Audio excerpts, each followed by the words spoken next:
Hello and welcome to Doctors Speak, a show where we bring you a panel of doctors where you can ask your queries in this pandemic situation, a show where you can call us and ask your queries on COVID-19. Our eminent panel of guests will answer them for you. You can also post your questions on the social media handles of DD News, which is at the DD News Live, and Facebook page of DD News. Our phone lines are open from 2 to 3 p.m. We'll be soon flashing the phone numbers on which you can, the numbers are on the screen and you can ask your questions now. I'm Jyotika and with me is Rajni Sen.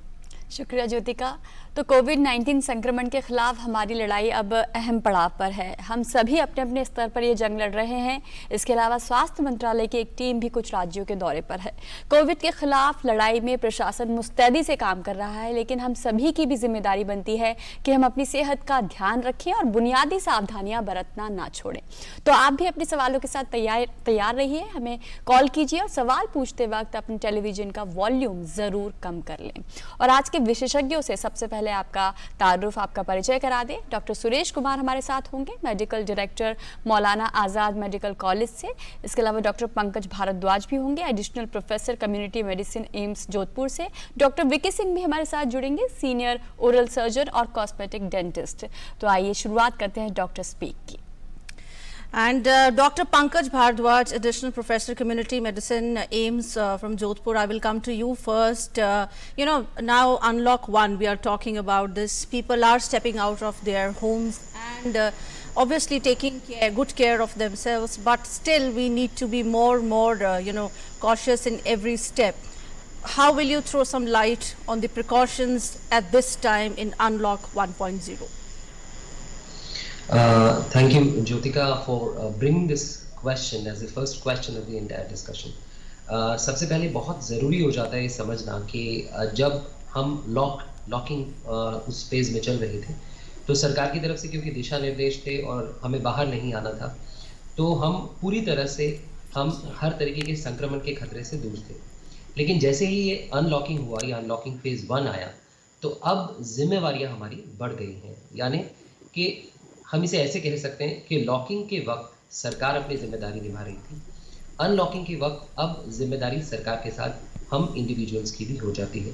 जैसे ज्योतिका जी ने पूछा कि क्या चीज़ है या क्या हमें main सावधानियां हैं जो अभी लेनी है, वो ये है कि अब हमें अपने साथ साथ, जिसको हम कहते हैं ना, ये सम्मान करना होगा कि हमें दूसरे का भी उतना ही ख्याल रखना है जितना अपना रखना है। ये कैसे?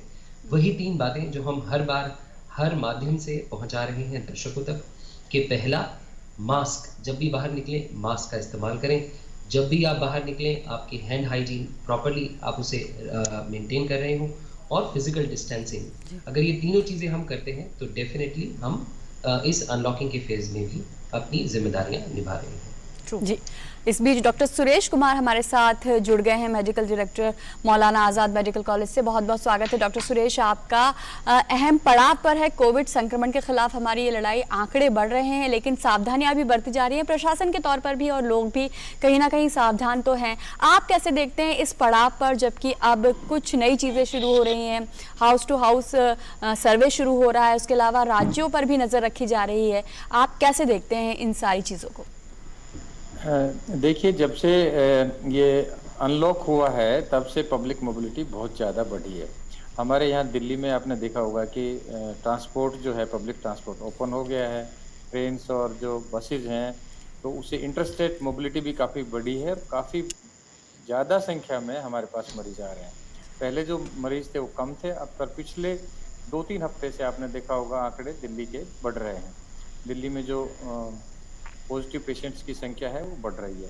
इसका मुख्य कारण है कि जब पहले लॉकडाउन था तब पेशेंट्स इतने नहीं थे, क्योंकि जो क्रॉस इन्फेक्शन है या जो ह्यूमन टू ह्यूमन ट्रांसमिशन है वो पहले कम था। अभी क्योंकि कॉन्टैक्ट ज़्यादा है, पब्लिक में जो मोबिलिटी हुई है उसकी वजह से ज़्यादा संक्रमण के केसेज हमारे पास आ रहे हैं। तो उसमें जो भी गाइडलाइंस भारत सरकार के हैं, ICMR के हैं, वो हमें फॉलो करने हैं। सोशल डिस्टेंसिंग, जैसा कि डॉक्टर साहब ने जोधपुर से बताया कि वो बहुत ज़रूरी है, हैंड हाइजीन ज़रूरी है, और हमारा डिसिप्लिन जो है वो होना चाहिए। पब्लिक एट लार्ज ये रहता है कि मैंने देखा है कि मिल्क बूथ पे काफ़ी लोग खड़े रहते हैं और वो उतना ध्यान नहीं रख पाते। मार्केट में भी मैंने यहाँ पे नई दिल्ली स्टेशन के बाहर भी देखा है कि यहाँ पे लोग स्ट्रिक्टली फॉलो नहीं कर रहे हैं। रूल्स जो सरकार ने बनाए हैं, जो आईसीएमआर की गाइडलाइंस है, डब्ल्यूएचओ गाइडलाइंस है, उनको हम स्ट्रिक्टली फॉलो करें तो हम काफ़ी जो ये संक्रमण है उसको नियंत्रण कर पाएंगे। Right. Dr. VK Singh will shortly join you. We have a caller, Preeta Pant from Dehradun. Preeta, welcome. Please ask your question. तो doctor good afternoon. Good afternoon. मेरा क्वेश्चन ये है कि जैसे हम आजकल चल रहा है हमारा इंडिपेंडेंट घर है, तो जैसे माली या कोई लोग गेट से आते हैं और ड्राइववे में हम भी थोड़ा बाहर जाते हैं तो गाड़ी को अंदर लाते हैं, तो उसके लिए मतलब चेयर जैसे बाहर है तो कोई आता है तो बैठ जाता है, तो थोड़ा उसको हमें डर लगता है कि किस तरह से हम दोनों सीनियर सिटीजन भी हैं घर में, तो उसकी सफाई के लिए हमें क्या करना चाहिए। एक्चुअली डॉक्टर साहब मैं तो ये करती हूँ कि सर्फ का पानी बनाती हूँ और डर के हमारे गेट के हैंडल्स और कुर्सियों में डाल देती हूँ और उसको थोड़ी देर रख देती हूँ, तो क्या ये सफिशिएंट है और या हमें कुछ और करना चाहिए? जी और डॉक्टर किस तरह विक्की का सिंह जी, डॉक्टर विक्की हमारे साथ जुड़े हुए हैं, वो इस सवाल का जवाब अगर दें तो। Hi. Good afternoon to you. Is it okay if I speak in English? Yes, please. Is that Please okay? go ahead. Hindi Please there go is a- ahead, Dr. there is Vicky. a- Right, madam. I know we are fighting against something which you cannot see. Okay, that's the biggest enemy. You know, Corona itself today is the biggest scare. You know, it's very easy to fight against something which you can see, but very difficult to fight against something which you can't. And your scare of कि कोई भी आपके घर में आ रहा है और आप बाहर से कोई आ रहा है और आके बैठते हैं, and you're scared कि कहीं they're not exposing you or they're not leaving corona behind, you know. So just surf itself will not solve the purpose. You have to use surf. Yes, it is just to dispose of any particular smear layer which is formed. उसके ऊपर आपको you'll have to use definitely recommended sanitizers and disinfectants. So you can find a lot of sanitizers, especially hypochlorite you can use, which is very, very good for surface disinfection, and also around the floor area जहाँ से कोई enter कर रहा है. This is what we use in our dental practices, in our clinics, so that anyone who's come in, and before they come in we use sodium hypochlorite, and after they leave out we again use sodium hypochlorite for them. So I would say try to get hold of some very good disinfectants, so that and just not surf will not solve the purpose for you. जी doctor Vicky, आपसे ही सवाल है, आप senior oral surgeon और cosmetic dentist हैं। Lockdown में भी हमने देखा दांतों की बड़ी समस्याएं सामने आई थी। ज्योतिका, आप इस पर even I faced with the same doctor. जी, तो इस वक्त पर अपने ओरल हाइजीन का ध्यान रखना, अपने थ्रोट और मुंह का ध्यान रखना कितना जरूरी है, इस पर बात करना चाहेंगे। दूसरे जो लोग दांत की किसी समस्या से जूझ रहे हैं डॉक्टर विकी, तो इस वक्त पर कितना सही है डॉक्टर के पास जाना या ना जाना? सबसे पहली बात तो the dentists themselves are more prone than a patient to infection. Okay, you can never get a virus from a dentist to the patient, because the dentist himself, like you can see me, I've just finished a procedure and I am with a proper gown, with a headgear, then we've got a face mask, we've got shields, and we've got respirators and things that we use. So there is no way that we can cross-contaminate a patient. Now, patient agar hamare paas aa rahe hain, they have to make sure we ourselves do a lot of precautions before the patient comes in to the clinic. पहली चीज कि अगर patient कोई आए clinic के अंदर, सीधा reception area में नहीं आएंगे. We don't allow patients to come directly into the reception area. One, they'll stay in the car or outside the clinic. They'll call the clinic. One of our staff members will go out, check them out, check temperatures, check their body language, check how the hygiene of the patient is, and if everything is fine, we get the patient in. We change their shoes, we give them separate shoes from our side, because then we gave different masks itself, and then bring the patient gowned up to do any sort of dental emergency procedures. So right now we are only seeing emergency patients. No elective treatments are allowed as per guidelines of the ministry too. So what the patients can do at home, the first and foremost thing is maintain oral hygiene. The easiest way is to use salt water, warm water and salt, and rinse your mouth vigorously after every meal. Okay, this is the golden thumb rule for good oral hygiene. Secondly, try to use painkillers just in case if that is needed, and you can only use a paracetamol. Try to use very mild painkillers. I know toothache is very, very severe, but when it gets severe, then we are always there to help. But most of the time, patients just have to make sure that they don't just start crowding into a dental practice. Okay, because very, very easy. The most easiest route is just to warm salt water rinses at home, and your mouth will still be healthy. And keep on swishing with mouth washes, so that, because this is the oral route. Right. This is the mode of entry to the body. So if your mode of entry is not hygienic, then your entire body is going to suffer. Right. Doctor, we have a caller with us. We'll take his question. Rajkumar from Noida. Rajkumar ji, welcome. Please ask your question. Hello. Ji. Good afternoon, ma'am. Good afternoon. Please ask your question. Ma'am मेरे जो wife है अभी वो pregnant है, और मैं ये कोविड-19 की वजह से ये नहीं पता कर पा रहा हूँ कि मुझे बड़े हॉस्पिटल में दिखाना चाहिए या छोटे हॉस्पिटल में दिखाना चाहिए, क्योंकि दोनों ही केसेस में कुछ सरकार ने टेक ओवर कर लिया है और सरकारी अस्पताल में भी कोविड-19 का है, तो मैं समझ नहीं पा रहा हूँ कि मुझे कहाँ पे अपनी मैडम की डिलीवरी करानी चाहिए। तो आज या कल एक दिन में मेरे को कराना है। Right. Dr. Suresh, Dr. Pankaj can answer this question. Dr. Pankaj, if you can answer the question. वो मैं समझ सकता हूँ, बट क्योंकि ये बहुत स्पेसिफिक है नोएडा, शायद आपने नोएडा से सवाल किया है, और इस वक्त मैं बताना चाहूँगा कि भारत सरकार की भी ये स्ट्रिक्ट गाइडलाइंस हैं कि जो एसेंशियल प्रोसीजर्स होते हैं, जैसे आपने बोला डिलीवरी का, तो वो किसी भी अस्पताल में रोके नहीं गए हैं।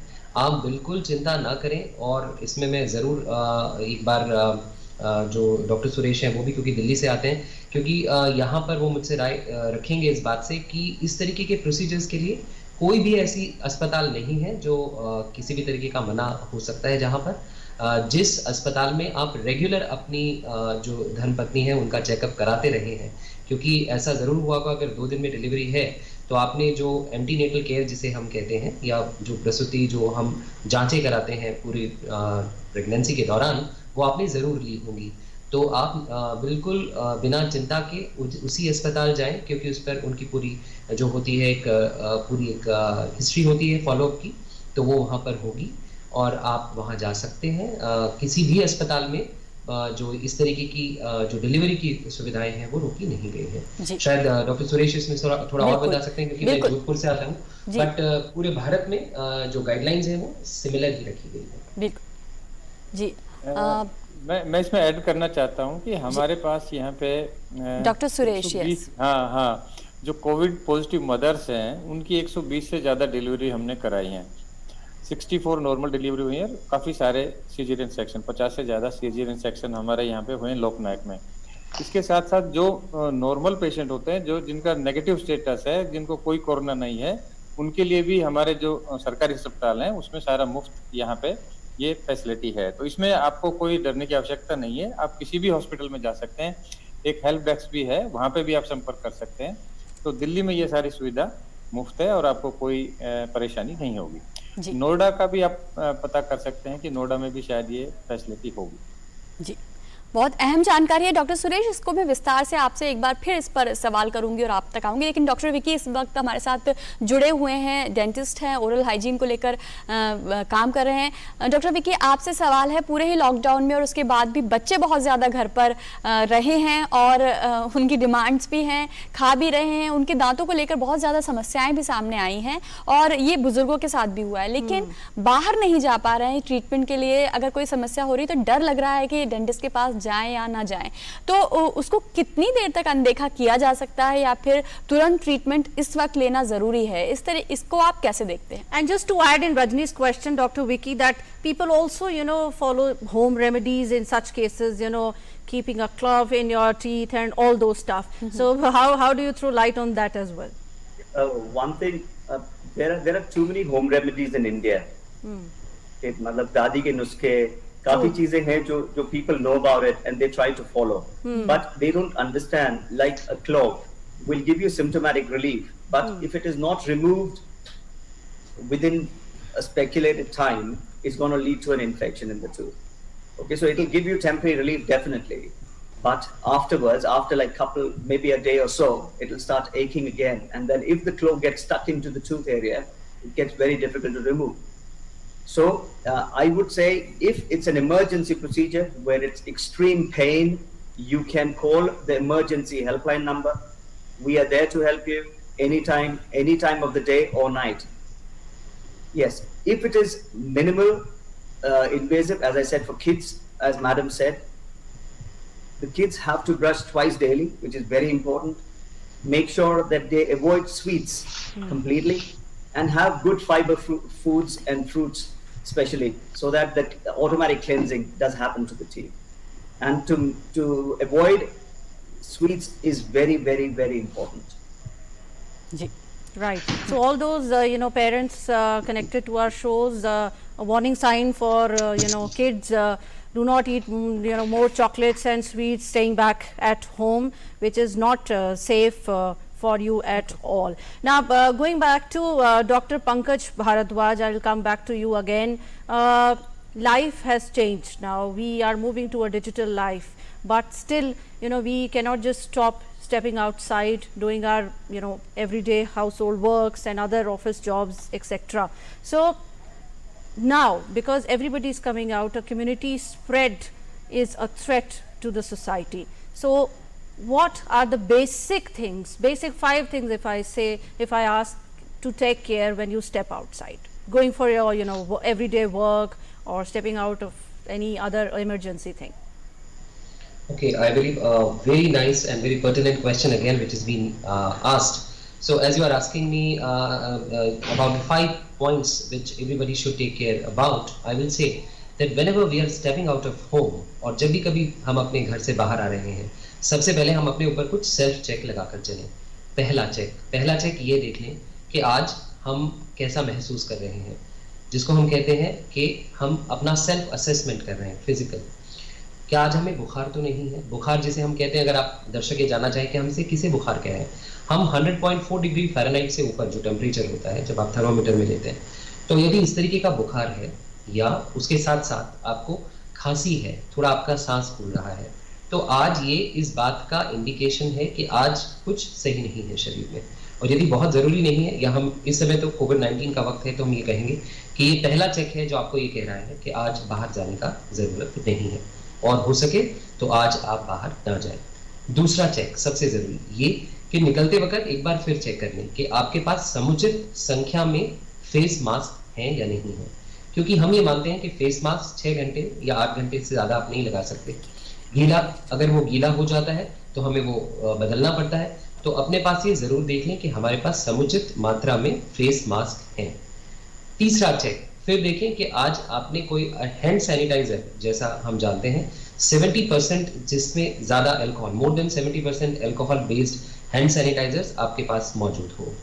चौथा चेक, जैसा भारत सरकार ने कहा है, वैसे उन्होंने इसे मैंडेटरी नहीं कहा है, लेकिन अगर हो सके तो हम तो सभी को ये राय देते हैं कि आरोग्य सेतु आपके पास मौजूद हो, क्योंकि आरोग्य सेतु भी ये कोशिश करता है आपको बताने की कि किसी भी ऐसे संक्रमित व्यक्ति के संपर्क में तो आप नहीं आए हैं, और यदि आप किसी भी ऐसे संपर्क में आए हैं तो वो आपको अलर्ट करता है कि आज आपको बाहर जाते वक्त ध्यान रखना है। और 5वां चेक में फिर वही कहूंगा कि जब बाहर जाएं तो इस बात का खास ख्याल रखें कि आप वो एक मिनिमम दूरी, जिसे हम मिनिमम डिस्टेंस ऑफ 2 मीटर्स या 6 फीट कहते हैं, वो एक दूसरे के बीच में बना कर रखें। तो यदि ये 5 चेक, जैसा मैडम ने मुझसे पूछा, तो यदि आप 5 चेक रोज सुबह निकलते वक्त करें तो आप संक्रमण के खतरे से काफी बच सकते हैं। Right. Thank you, Dr. Pankaj, because we keep on getting questions online from our viewers, so we throw those questions to you. Coming to you, Dr. Vicky, again, there's a question online. I would like to, ask you, could pain in my tongue or swelling or having a strange taste in my mouth be a cause for worry? Again, it depends. What is the reason of the pain in the tongue? If there is an ulcer, basically 90% it's an ulcer which can happen due to stress, or if the patient is grinding his or her teeth at night while sleeping. So then the tongue tends to get trapped in between, leading to an ulcer of the tongue. And that's how it can lead to severe pain. I would just recommend a Dologel CT, which is an anti-inflammatory, and also it has a local anesthetic effect, and use it 4 to 5 times a day, and it'll heal for about 7 days, and it'll heal up. But nothing to worry. Unless if it gets extremely uncomfortable and painful, you can call the helpline number and please see a dentist. Right. बड़ी अहम जानकारियां यहाँ पर हमारे विशेषज्ञों द्वारा आपको दी जा रही हैं। डॉक्टर सुरेश, आपके पास आना चाहेंगे। आपसे एक सवाल है कि इस वक्त बहुत सारे लोग शिकायत कर रहे हैं भूख ना लगने की, बच्चों में भी और बड़ों में भी खाने को लेकर अरुचि पैदा हो गई है। क्या कारण मानते हैं इसका? क्या इसका ये मानसिक तौर पर ये बीमारी हमें परेशान कर रही है, या इसका कुछ और असर हो सकता है? देखिए, ये काफ़ी सारी स्टडीज़ हैं कि कोरोना में जो स्वाद है वो बदल जाता है। स्मेल का भी इस पे इफेक्ट होता है, क्योंकि ये नर्व्स को इफेक्ट करता है। ओरल कैविटी में जो नर्व्स सेंसरी फाइबर्स होते हैं उसको ये इफेक्ट करता है वायरस, और आपका टेस्ट बदल जाता है, स्वाद नहीं आता खाने में, जिनको कोरोना होता है। स्मेल में भी दिक्कत आती है, और ये एक लक्षण के तौर पे भी देखा गया है काफ़ी सारे मरीजों में। तो इसका यदि हम देखें कि सब में नहीं होता, कुछ पेशेंट्स में कोरोना में ये ऐसा पाया जाता है। 10% में ऐसा हमें देखने को मिला है, जो पिछले हमारे 3,000 से ज़्यादा पेशेंट्स का हमारा जो डाटा है हमारे पास, तो उसमें हमने कुछ मरीजों में देखा है कि उनका स्वाद बिल्कुल खत्म हो गया है और उनको भूख भी नहीं लग रही है और उनको प्रॉब्लम्स हो रही हैं। तो ये एक टिपिकल लक्षण है, और ये उसके चेक लिस्ट में भी हमने ऐड किया है। जी। बाकी हम जब बात करते हैं गर्मी के मौसम की, तो जब टेम्परेचर 40 या 42 होता है तो वैसे भी गर्मी में थोड़ा सा डिहाइड्रेशन रहता है। और आमतौर पर भी आपने देखा होगा कि जो भी वायरल इलनेस होती है, चाहे कोरोना हो या विदाउट कोरोना हो, फिर भी इस हाई टेम्परेचर पे थोड़ा सा ये रहता है कि टेस्ट का और ये प्रॉब्लम्स कॉमन है इस सीजन में। जैसे कि मौसम बदलता है, गर्मी से सर्दी आती है, सर्दी से गर्मी आती है, बारिश के जो मौसम आता है, तो these are the seasonal problems which are seen apart from corona.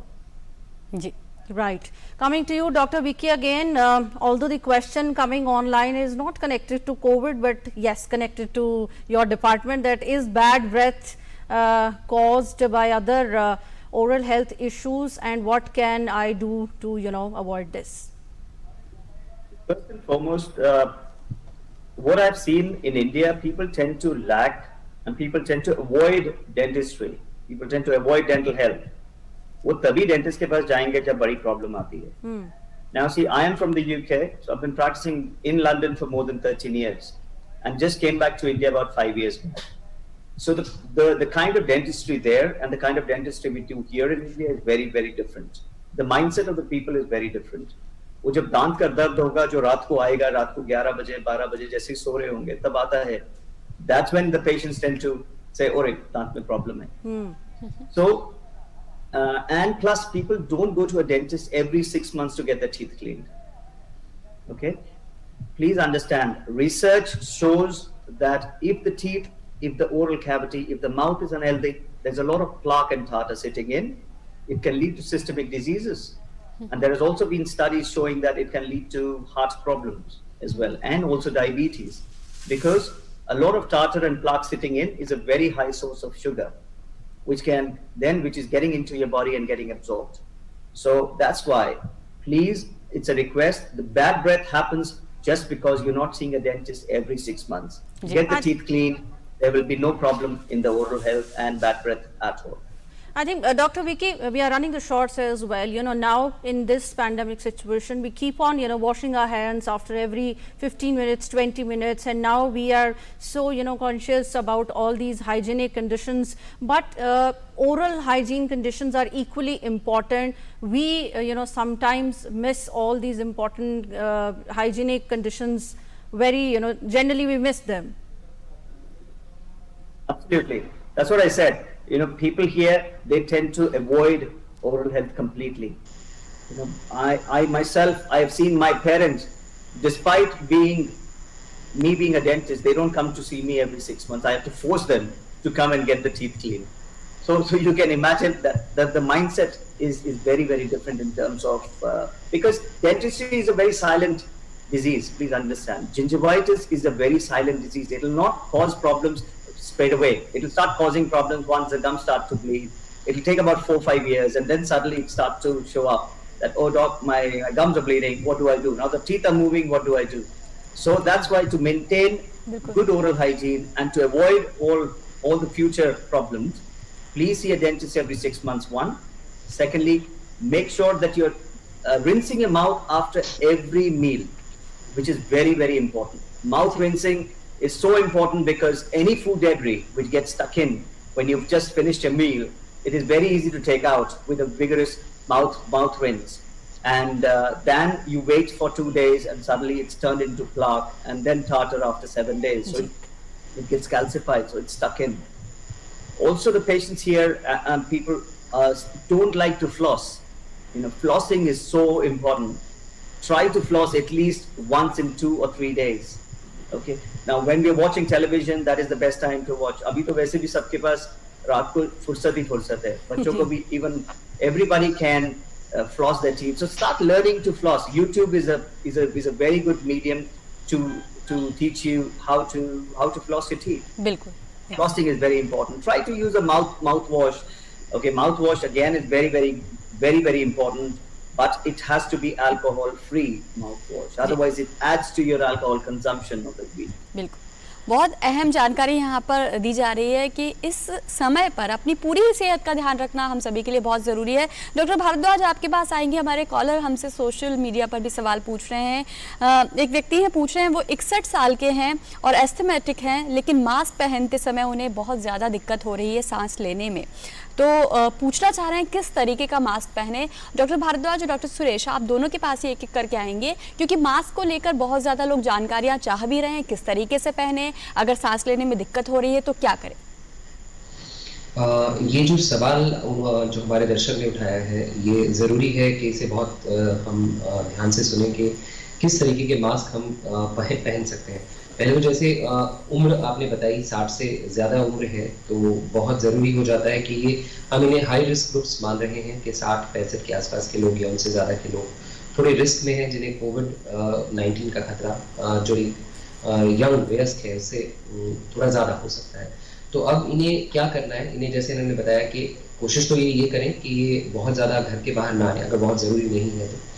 लेकिन अगर इन्हें बाहर आना है तो इन्हें जो मास्क पहनना है वो किस तरीके का पहने. वैसे हम काफ़ी तरीके के मास्क हैं अभी मार्केट में, जैसे N95 की बात बहुत सारे दर्शक पूछना चाहते हैं, रेस्पिरेटर्स की बात. तो हम पिछली बार भी जब हमें मौका मिला बताने का दर्शकों को, तो हमने कहा सभी से कि जो N95 है या रेस्पिरेटर्स हैं वो असल में वहाँ पहनने चाहिए जहाँ एरोसोल जनरेशन या एरोसोल जनरेटिंग प्रोसीजर्स हो रहे हैं. जैसे मेरे साथी यहाँ पर एक डेंटल सर्जन बैठे हुए हैं, या फिर ENT सर्जरीज, या हमारी सारी सर्जरीज भी ऐसी नहीं होती जिनमें के एरोसोल जनरेट हो रहा. तो ट्रिपल सर्जिकल मास्क जो होता है वो सफिशिएंट है आपको किसी भी तरीके के खतरे से बचाने के लिए. पर जैसे इन्होंने बताया कि इनको क्या लगता है कि इन्हें थोड़ा सा सांस लेने में दिक्कत आ रही है कि यदि ये जो अपना मास्क है वो लगाते हैं. तो असल में ये एक बहुत ही स्वाभाविक सी बात है, और मैं उनसे ये कहना चाहूँगा कि असल में जब हम मास्क को पहनते हैं तो हम एक फिट टेस्ट कहते हैं, फिट चेक होता है कि अगर आप ये देखते हैं कि हवा बाहर निकल रही है, या बहुत आसानी से पता चल जाता है अगर चश्मा लगाते हैं हम तो उस पर फॉग बनने लगता है. काफी मात्रा में, तो वो ये बता रहा होता है कि हमने मास्क ढंग से नहीं पहना हुआ है। तो ये परेशानी जो उनको आ रही है, ये बहुत लोगों को आती है, बट इसकी सावधानी यही है कि रेस्पिरेटर्स हैं कुछ जिनमें आपका एक वॉल्व लगा रहता है, वो ये पहन सकते हैं, उस तरीके का एक मास्क आता है। बट कोशिश तो ये यही करें कि जो है घर के थोड़ा बाहर कम निकले, और यदि घर में है तो जो होम बेस्ड मास्क है वो पहन सकते हैं, और अगर समुचित दूरी बनाकर चल रहे हैं तो उस समय घर में सभी लोग जो है वो हेल्दी हैं, तो उस समय मास्क ना लगाएं। All right. We have a caller with us, Vipendra from Nagpur. Vipendra ji, welcome. Please ask your question. Hello जी. हाँ मैम, मेरा एक क्वेश्चन था कि इसमें कोरोना में प्लेटलेट काउंट भी कम हो जाता है क्या? Okay. Dr. Suresh, we'll come to you with the question. हाँ जी, हाँ जी। इनका क्वेश्चन था कि कोरोना में प्लेटलेट्स क्या घट जाती हैं। देखिए, ये जो कोरोना वायरस है एक वायरल इलनेस है। हमने देखा है कि इसका असर ब्लड पर भी पड़ता है। कुछ पेशेंट्स में हाँ जरूर प्लेटलेट्स की संख्या कम हो जाती है और लिम्फोसाइट्स की संख्या भी कम हो जाती है। हमने देखा है कुछ पेशेंट्स में यदि सेप्सिस है, इन्फेक्शन है या मल्टी ऑर्गन फेलियर है, यदि पेशेंट कोरोना की वजह से वो उसमें जा रहा है स्टेज 3 में या सीवियरिटी में जा रहा है या सारी के जैसे सिम्टम्स हैं, तो कुछ पेशेंट्स में प्लेटलेट की संख्या कम होती है। पर इतना नहीं होता है कि जैसे बाकी का जो सर डेंगू में होता है कि डेंगू में तो ये 10,000 20,000 से भी नीचे चले जाती है और पेशेंट को ब्लीडिंग होती है। ऐसा इस वायरस में, कोरोना वायरस में नहीं होता है। It's relatively changes in the blood picture. कुछ पेशेंट्स में मैंने देखा है हमने कि जहाँ पर बहुत ज्यादा सेप्सिस है या DIC है पेशेंट्स को, तो प्लेटलेट की संख्या कम हो जाती है, पर सब में नहीं होती है। बहुत आप ये देखिए कि 2 से 4% पेशेंट में ही ये ऐसा देखा गया है। मेजॉरिटी ऑफ द पेशेंट में, ज्यादातर मरीजों में प्लेटलेट कम नहीं होते हैं। All right. Dr. Pankaj, we'll come to you again. We were talking about the masks, how safe they are, what type of masks we should use. We have a question online here that how safe are these shields which are available in the market, which we wear on our masks? Yeah, again, these sheets which are available, they are pretty safe. Actually, again, it depends on the kind of exposure we are in. Sometimes we suggest our viewers as well as our patients that who are going to a place where there is a crowded place and where they feel that, though we are saying that basically they should avoid crowded places, but we've been hearing that from 29, the courts are, from 29 they've been opening, and there are places where they cannot avoid these crowded places. Then in those places, beside using those masks, they can also use these face shields. But again, as I said earlier, these face shields are also to be used in specific areas in hospital. So in hospital, we are using these face shields, and these are to be used in places where again there is a risk of getting these aerosols, and we are using them in cases of the housekeeping staff is using them, the guards are using, the security guards are using it, because security guards are also in regular exposure. So security guards, yes, they have been provided with these face shields, or the security personnel who are deployed in containment zones. But these are pretty safe. Yes, one can use these face shields. These visors can be very well used. Doctor Suresh, एक बहुत अहम सवाल है कि इस वक्त जो लक्षण लोगों में आ रहे हैं उसमें एक सांस लेने में दिक्कत की जो समस्या है, बार बार उसका जिक्र होता है। क्या इसका वेंटिलेशन से कुछ लेना देना है? जब घरों के भीतर भी हम लोग मौजूद हैं, बाहर नहीं निकल रहे हैं, तब भी लोगों को ये दिक्कत हो रही है, इस पर क्या आपका कहना है? देखिए कि ज़्यादातर जो पेशेंट्स होते हैं कोरोना के, उनका सांस फूलता है। जो सांस फूलता है उसमें दूसरे सिम्टम्स भी होते हैं, जैसे कि बुखार है या उनको माइल्जियाज हैं, हाथ पैरों में दर्द है या हेडेक है। आपने पूछा है कि एसिम्टोमेटिक पेशेंट में जिसको कोरोना का संभावना ना के बराबर है, उनमें यदि ये ऐसा सिम्टम्स आता है एयर का क्वालिटी को लेकर के, जैसे दिल्ली में देखा कि दिल्ली में जो एयर क्वालिटी इंडेक्स है, जो आपने देखा होगा कि पिछले नवंबर दिसंबर में काफी एयर क्वालिटी काफी खराब थी। जो फार्मर्स का जो स्टेबल बर्निंग था पंजाब में, हरियाणा में और नॉर्थ इंडिया में, उसकी वजह से दिल्ली पे काफी जो एयर क्वालिटी है उसके ऊपर असर पड़ता है, उससे सांस में तकलीफ हुई थी, काफी हाईलाइटेड रहा था ये इशू। पर अब ऐसा नहीं है।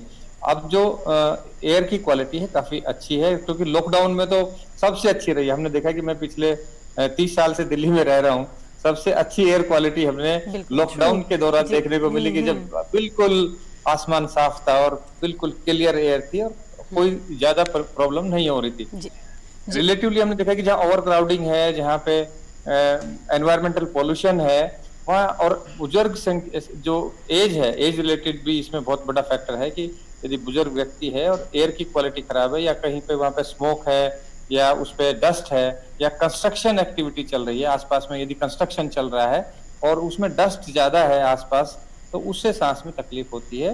ये बात सही है।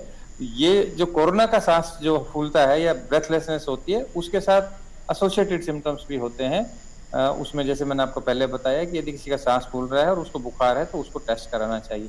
यदि और कोई सिम्टम नहीं है, खाली सांस फूल रहा है, तो उसके अनेक कारण होते हैं। ये हो सकता है कि उनको कोई रेस्पिरेटरी इलनेस हो, ये हो सकता है कि उसको कोई एलर्जी हो, उसको हो सकता है कि कोई अस्थमा से रिलेटेड कुछ सिम्टम्स हो। तो ये सारी बातें ध्यान में रखनी चाहिए। जी, बड़ी अहम बात यहाँ पर बताई है कि सांस लेने में अगर दिक्कत हो रही है तो उसको लेकर आपने जानकारी दी डॉक्टर सुरेश। डॉक्टर विकी, आपकी तरफ लौटेंगे। कोविड संक्रमण के दौरान हमने देखा है कि लोगों में अपनी सेहत के प्रति जागरूकता बढ़ी है, लेकिन एज ए डेंटिस्ट मैं आपसे पूछना चाहूँगी कि क्या अपनी दांतों की सुरक्षा को लेकर लोग जागरूक हुए हैं? जैसे जो चीज़ें मनाही है, कोल्ड ड्रिंक नहीं पीना है, अब गर्मियों का भी सीज़न है, लोग फिर भी पी रहे हैं। क्या देखते हैं आप, लोग अपनी दांतों की सुरक्षा को लेकर जागरूक हुए हैं या नहीं? Indirectly, yes. Not specifically for the oral health, but indirectly, yes, it has affected. The oral health is now started to improve. One, because people now have started to believe that if they have warm water 3-4 times a day, so they've made it a habit. So it may flush out toxins from the body. Secondly, they are taking good eating very clean foods. Especially they are sterilizing the food itself. I have seen people even using UV lights to clean off the vegetables. So a lot of bacteria free, you can say bacteria free vegetables, fruits, and all the eatables are going in. So there is definitely an improvement in the oral hygiene. But yes, please make sure to eat healthy, which is very important. Eating healthy is so important because right now you can imagine that you can't just come and see a dentist straight away, Right. or you can't go to the hospital straight away for a normal checkup. Things have changed. Okay, so these are corona times. Please take good care of yourself. Please eat healthy. Please follow the steps to make sure that your mouth is healthy, your body is healthy, and eat just good stuff. Well, yes, we hope that our viewers are listening to our experts and will take care of themselves. We have Sudesh from Hyderabad joined with us. Sudesh, you welcome. Please ask your question. Thank you. It is a dental question. Yes, please go ahead. Yeah, is it better to visit during this pandemic a dental clinic? See, there is no problem if you visit a dental clinic because the dentists are taking very good precautions and to make sure that there is no cross contamination. Okay, but ideally, do you really want to step out? If it's not an emergency, I would say stay at home, relax yourself. When the situation eases out, you can definitely go. But if it's an emergency, you should not wait because things can go worse. Right doctor Pankaj, आपके पास आएंगे। हम बार community spread की बात करते हैं, again we say that if it is an emergency only then step out of our houses, but still there are people who step out of their houses with no work, with no reason, with no emergency, just to relax themselves in the evenings, especially taking an evening walk on their scooters, bikes or cars. What suggestion you give to such people, so that they can avoid a community spread thing, which we all are discussing is a very dangerous situation right this now. जैसा आपने कहा कि यही सबसे बड़ी परेशानी का विषय बन रहा है, क्योंकि कुछ जो हमारे ऑक्यूपेशंस या प्रोफेशंस ऐसे हैं जिन्हें कोरोना या कोविड के वक्त बाहर आना बहुत ज़रूरी है, क्योंकि वो एक इमरजेंसी या जिसको आप कहते हैं कि वो असेंशियल सर्विसेज का पार्ट है। लेकिन कुछ लोग जो इन सब चीज़ों या असेंशियल सर्विसेज में नहीं आते हैं, उनको यहाँ ये बात ध्यान से समझना होगा कि ये एक कोरोना या कोविड जो है, इसमें बचाव का सिर्फ एक ही तरीका है, और वो ये है कि हम संक्रमित व्यक्ति के संपर्क में आने से खुद को बचाएं।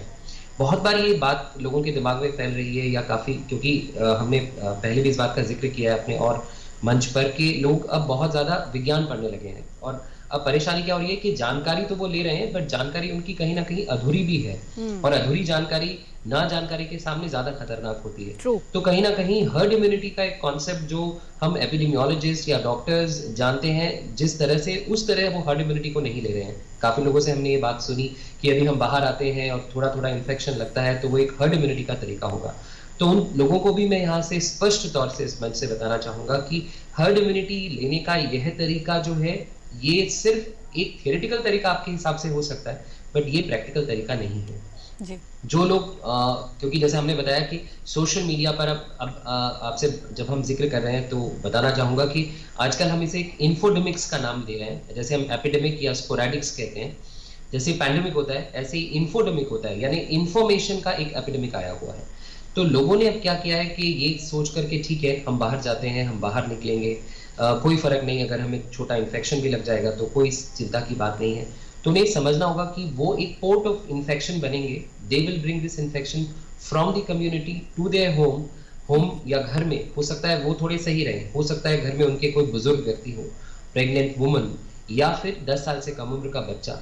तो जिन लोगों को हमने अभी तक संभाल कर रखा हुआ है, जैसे आपको अब तो ये सबने बता चुके हैं हम कि जो ये अनलॉक हुआ है वो इस तरह से किया गया है कि जो हाई रिस्क ग्रुप के लोग हैं, जैसे बुजुर्ग हुए या जिन्हें क्रॉनिक इन्फेक्शंस हैं, या गर्भवती महिलाएं हैं, या लोग जो छोटे उम्र के बच्चे हैं, उन्हें हमने घर में रखा है। तो यदि ये हम इरैशनली या हमें जरूरत नहीं है बाहर आने की तो भी हम घूम रहे हैं, तो हम क्या कर रहे हैं, अपने आप को तो एक्सपोज कर ही रहे हैं, बट हम अपने परिवार के व्यक्तियों को एक्सपोज कर रहे हैं। तो हो सकता है इन्फेक्शन डिजीज में आप में कन्वर्ट ना हो किसी कारण से, बट घर में जो व्यक्ति है उसमें वो बहुत ही खराब असर दिखा सकते हैं। बहुत अहम बात आपने यहाँ पर डॉक्टर भारद्वाज कही है कि जो सूचनाओं का समंदर उमड़ा हुआ है, कहीं ना कहीं उससे परेशानी हो रही है। लोग अपनी सेहत को लेकर जागरूक हो रहे हैं, लेकिन कहीं ना कहीं कुछ सूचनाएं उनको दिग्भ्रमित भी कर रही हैं। इसी से जुड़ा हुआ एक और सवाल है कि इंटरनेट की इस वक्त जो भूमिका है, या सोशल मीडिया की जो भूमिका है, या मीडिया की जो भूमिका है, वो कितनी अहम है। लोग आपके पास बहुत सारे सवाल लेकर आते हैं, लोग इलाज के बारे में बात कर रहे हैं, लेकिन बुनियादी जो सावधानियां उन्हें ही नहीं बरत रहे हैं। क्या हमारा जोर मीडिया का, प्रशासन का भी, प्रशासन अपनी तौर पर पूरी तरह से ये काम कर रहा है, लेकिन मीडिया का जोर इस तरफ नहीं होना चाहिए कि बुनियादी चीजों से रूबरू कराए लोगों को?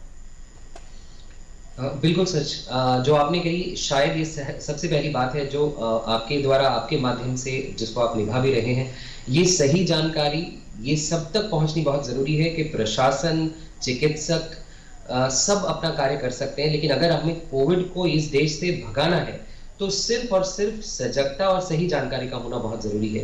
यानी कि हमें घबराना नहीं है, ये बात तो सच है, हमें घबराना नहीं है, ये सबसे पहली बात है, लेकिन हमें सजग सतर्क रहना है और हमें उन बातों को अपनाना है जिसको हम कहते हैं कि it's a part and parcel of our life, being disciplined and being follow. जिसको मैंने शुरुआत में कहा था कि अगर मैं मास्क लगा रहा हूँ, मैं खुद को तो बचा ही रहा हूँ, पर शायद जो मेरे सामने वाला व्यक्ति एक एफर्ट ले रहा है, उसके एफर्ट्स को भी मैं एक्नॉलेज कर रहा हूँ और उसे एक सम्मान दे रहा हूँ। तो ये बात बिल्कुल दृढ़ता से रखना बहुत जरूरी है हर मंच पर कि यदि मैं अपना ख्याल रखूंगा तो ये बात सामने से निकल कर आएगी कि मुझे आपका भी ख्याल है। Right. We'll go to Dr. Suresh.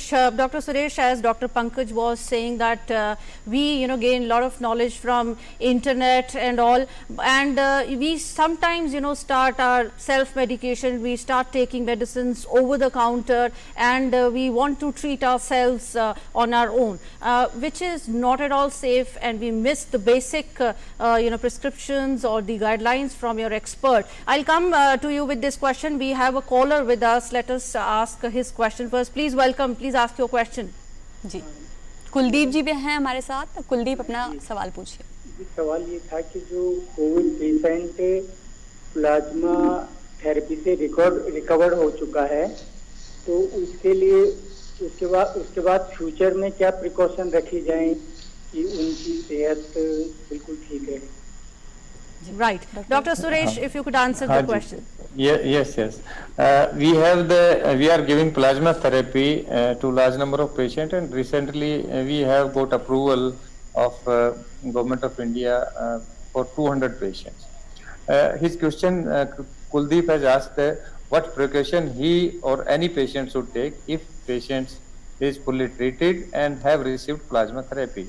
The question is very good, and most of the centers are now giving plasma therapy देने के बाद व्यक्ति ज़्यादातर रिकवर हो जाता है, स्वस्थ हो जाता है, और उसको बेसिक जो हाइजीन है वो मेंटेन करके रखनी चाहिए। अपने जो हाई प्रोटीन डाइट है वो लेनी चाहिए, और आपको जो डेली का जो है जैसे योगा है, प्राणायाम है, आपका लाइट फिजिकल एक्सरसाइज है वो करनी चाहिए। तो संतुलित भोजन तो बहुत ही ज़रूरी है, उसके साथ एक्सरसाइज बहुत ज़रूरी है। और आपको जो कोरोना से जो हमारी स्टैंडर्ड गाइडलाइंस हैं कि भाई आपको सारे नियमों का पालन करना है, भीड़ भाड़ जो आपका क्राउडेड प्लेस है वहाँ आपको नहीं जाना है, और आपको वो सारे कायदे कानून का पालन करना है जो कि एक आम नागरिक को करना चाहिए। प्लाज्मा थेरेपी के बाद ऐसा कोई कमजोरी नहीं आता है कि भाई प्लाज्मा थेरेपी के बाद कोई 2 या 3 महीने आराम करने की जरूरत हो, या आपको काम छोड़ने की जरूरत हो, या आपको नॉर्मल एक्टिविटी ना करें, ऐसा कुछ नहीं है। आप नॉर्मल सामान्य जो आपका एक्टिविटी है या जो रोजगार है वो आप कर सकते हैं, ऐसी कोई विशेष सावधानी की जरूरत नहीं। बिल्कुल। एक कॉलर है हमारे साथ, साधना जुड़ गई हैं बेंगलुरु से। साधना, अपना सवाल कीजिए। Good afternoon ma'am. जी मैम, मैं जानना चाहती हूँ, मेरे हस्बैंड अब्रॉड से आए हैं, वो आके अभी 7 दिन के लिए होटल में क्वारंटाइन हुए हैं, तो 7 दिन के बाद वो होम क्वारंटाइन में आएंगे, तो हम लोग का एक ही वॉशरूम है, तो उसके लिए क्या प्रिकॉशन लेना पड़ेगा? डॉक्टर भारद्वाज। देखिए, जैसा आपने सवाल किया कि जो सरकारी गाइडलाइंस है या भारत सरकार ने गाइडलाइंस दी हैं, दिशा निर्देश दिए हैं, उनमें ये ज़रूरी है कि यदि कोई बाहर के देश से देश में आता है तो उसको और अगर वो एसिम्प्टोमेटिक है, उसको कोई लक्षण नहीं आ रहा है, तो हम 5 दिन के बाद, जैसे आपने बताया 7वें दिन के आसपास, उसका एक RT-PCR कराते हैं। यदि वो पॉजिटिव आ जाता है तो फिर हम उसे एक रोगी मानते हुए जो उसकी गाइडलाइंस है वो फॉलो करते हैं, जो भी पेशेंट्स के लिए हमारी गाइडलाइंस आती है। यदि वो नेगेटिव आते हैं तो भी फिर हम उन्हें क्वारंटीन में भेजते हैं। आपने कहा बिल्कुल सही, अब उन्हें होम क्वारंटीन में भेजा जाएगा, लेकिन होम क्वारंटीन के लिए भी गाइडलाइन भारत सरकार की मौजूद है। अगर हम बात करें तो ऐसे घर में जिसमें सिंगल वॉशरूम है, यूजुअली हम ये कहते हैं कि होम क्वारंटीन हो सके तो अवॉइड करिए। अगर घर में छोटे बच्चे और बुजुर्ग लोग हैं तो ज़रूरी है कि ये अवॉइड ही किया जाए। लेकिन यदि आपने कहा कि नहीं, हम अवॉइड नहीं कर पाएंगे और हम चाहते हैं कि घर में रुकें, इसमें एक डिक्लेरेशन फॉर्म लगता है, आप वो भरेंगे, तो आप कह रहे हो कि हम क्या सावधानियां रख सकते हैं, उनके बारे में थोड़ी सी बात कर लेते हैं। कि फिर इस बात का ध्यान रखें कि आपको जो वॉशरूम है, जैसे आप टॉयलेट कह रहे हैं, उसकी साफ सफाई का खास ख्याल रखें। और वो बहुत आसानी से रख सकते हैं। आप जो घर में जो हार्पिक्स यूज़ कर रहे हैं या लाइजॉल्स यूज़ कर रहे हैं, जो फर्श के लिए यूज़ करते हैं, वो आपको यूज़ करना है। साथ में टॉयलेट की सफाई भी 1% हाइपोक्लोराइड से करनी ज़रूरी है। उसे बहुत आसानी से बनाया जा सकता है। 1% हाइपोक्लोराइड बनाने के लिए 1 लीटर पानी में 2 बड़े चम्मच हम ब्लीचिंग पाउडर के मिलाते हैं, और उससे आपको जब भी हो सके दिन में 2 बार, क्योंकि अगर वो यूज़ हो रहा है ऐसे व्यक्ति के द्वारा जिसमें संभावनाएं हो सकती हैं संक्रमण की, तो वो इस्तेमाल करना चाहिए।